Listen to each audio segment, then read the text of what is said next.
Hello everyone, welcome back to Crafting with Janine. In today's video, I'm going to be showing you how to upload and clean up images in Design Space for Cricut Design Space for making tumblers, t-shirts, whatever it might be. This is part of my Tumblr series. So I'm just going to open up my Design Space now, and I will put a disclaimer. I am not a absolute expert with Cricut Design Space. There's still a lot of stuff I do not know yet, and I'm still learning, but I will show you the things that I already know. So we're in Design Space, and again, if you use Silhouette, I don't know how to do all these things in Silhouette. I only have ever used Cricut, so anything I show you here will be for Cricut. So first thing we're going to do is I'm going to open up a new project. So now I have this, it's a blank canvas. I'm going to come over here to upload, and then I'm going to go to upload image, and then browse. So the first thing I'm going to show you is how easy it is to upload an SGV. So I'm going to open up my files and go to my SGVs, and I'm going to scroll for that deer head that we made, which would be this one. I'm going to double click, and it comes up like this. Just so easy to upload an SGV into Design Space. So then all I have to do is hit upload. So there, and now my image is there, and I can click on that one, come over here to insert image, and it pops up. And then up here is your size, and mine's set in inches. If you work in centimeters, I believe in the settings there is a way to change your where are you? It's somewhere in here. I'm not 100% sure in the settings because it might be based off country, but there we go, there's settings. Lost it. So you can use imperial or metric, and imperial obviously here in the States. We use the imperial method, which is measured in inches. Metric would measure in centimeters. I'm not going to change mine because I have everything based off of inches. So I could just come up here, and the ratio is locked right now on this one. So if I just change the width of it, then say I want to make the width 4 inches wide, it's automatically going to size the height so that you keep the ratio aspects of your image and it doesn't distort them. So if I were to do this and then change this back up to say 7, and with the unlocked, which is what I did here, and then we just kind of click up here. Do you see how it changed it and it distorted the image? We don't want that, so I'm just going to go back and leave that one as is. Just move it off to the side. And then I'm going to show you how to clean up an image. If you don't have it in SVG, my last video showed, and there was a couple images I wanted to use, but it didn't support it. So I'm going to go ahead and show you how we clean them up. So I'm going to come over here. I want this one. So this is how it starts. For what I want to do, I don't need absolute details, so I'm just going to click simple and go to continue. So now it's going to come up like this, and I'm going to show you a little something here. So to clean up regularly, we're just going to highlight all the spots that we want to be negative space. So it's what the machine will cut around. So I'm just going to go through, clean up all my spots. Oops. If you ever do that and misclick, just click your back button and you have it back. Nothing is totally ruined yet unless you saved it. So I'm just going through, clicking out my negative space.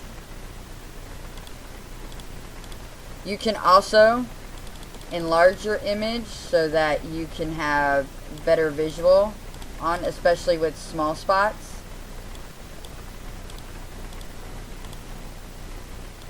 And then you can zoom it out.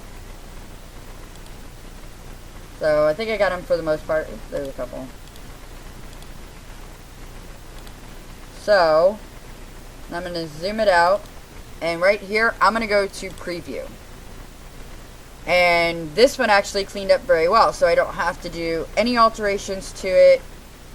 and I'll show you on another one on what would happen sometimes. So that's how my image is going to look when it cuts out. So I come over here to continue. So now when you do an image this way, it's going to want you to click whether it's a cut file or a print then cut file. If it's a print then cut file, it'll print, like you'll send it to the printer and then you'll print this. So if it's a full color image, that's what you're going to want to do. But I want it to just be a cut file.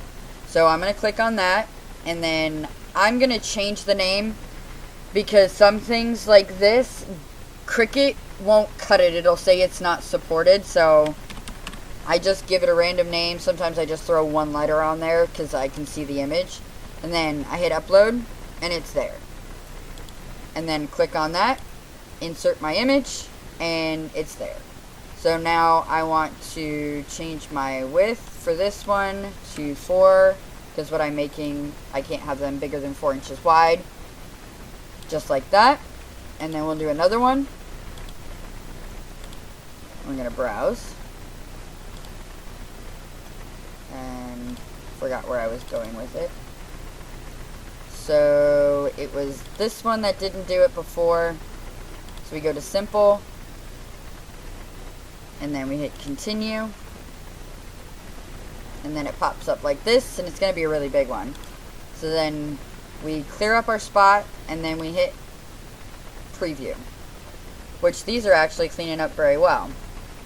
So that one. So now I could go continue. And then I want my cut file. And like that, just give it a letter. And it's there. So then I can insert that one. And see, that one was really large image. Go to 4. And we're going to move that over to the side. We're going to go to find another one.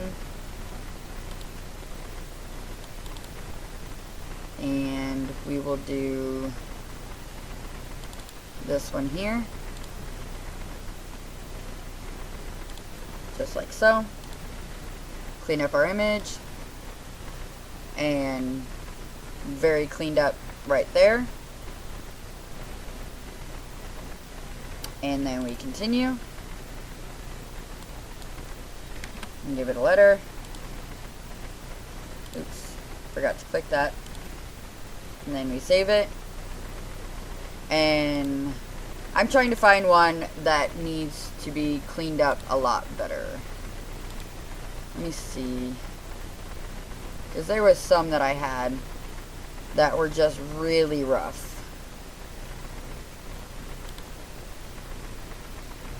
Around the edges.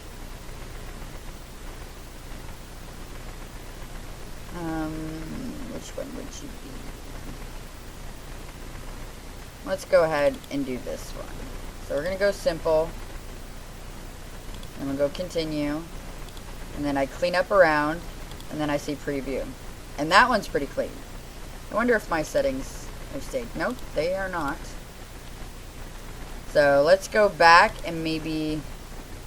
because there's a way to fix it. So if you go to complex. And then hit continue. And then you clean it up.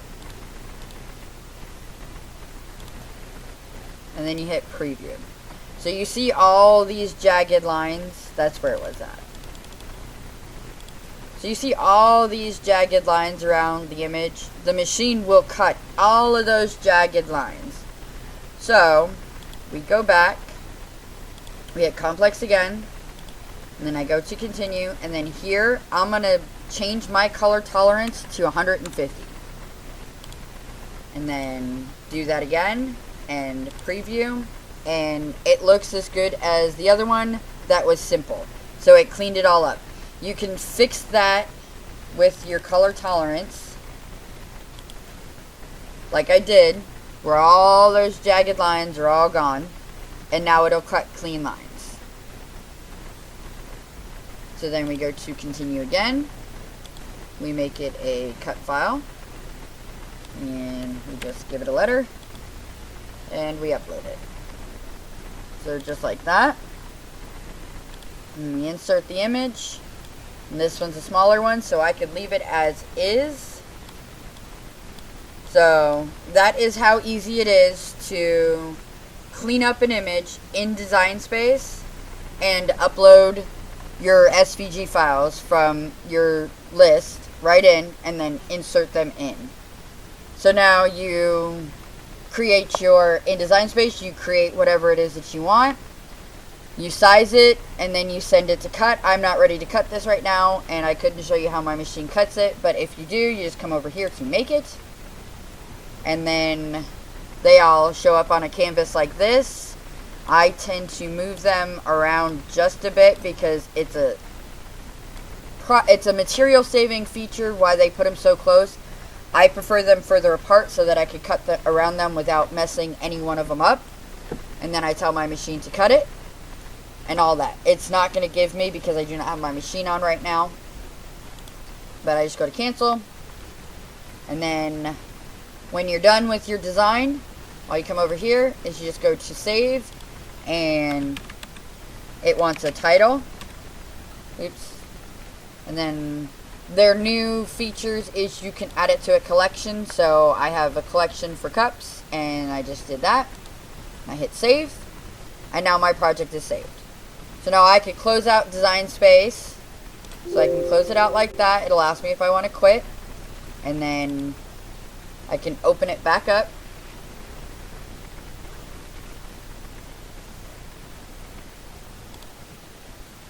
And my project is right here. I have a lot of projects that I've done, but my project is right here. I just click on that. It says here I can either make it just as is or I can customize it. And then I could change their sizing. I can add more to it. I can do everything else. But since I haven't changed anything, I can just close this out and it doesn't affect it anyway. So I'm just going to close it out. And I'm going to say, I hope you guys enjoyed this video. And as always, if you guys could hit that thumbs up button and subscribe if you haven't already, and hit that little bell notification. And I will link the previous video on how to make the SVG files in the description of this one, also at the end screen, so you can watch straight through and then just click on the video if you haven't seen that one already. And I will also be putting a link to my PayPal in the description below. If you guys would like to help donate to keep my channel going and all of that, that would be amazing. And the thumbs ups, YouTube's algorithm, they love the thumbs up. It helps us creators out. If you're watching any YouTuber or any YouTube video and you like it, hit the thumbs up. It helps that person out a whole lot on getting their videos out there, especially those of us who are considered small creators. It helps in a big way. So again, I hope you guys enjoyed the video. Don't forget to hit the thumbs up and subscribe.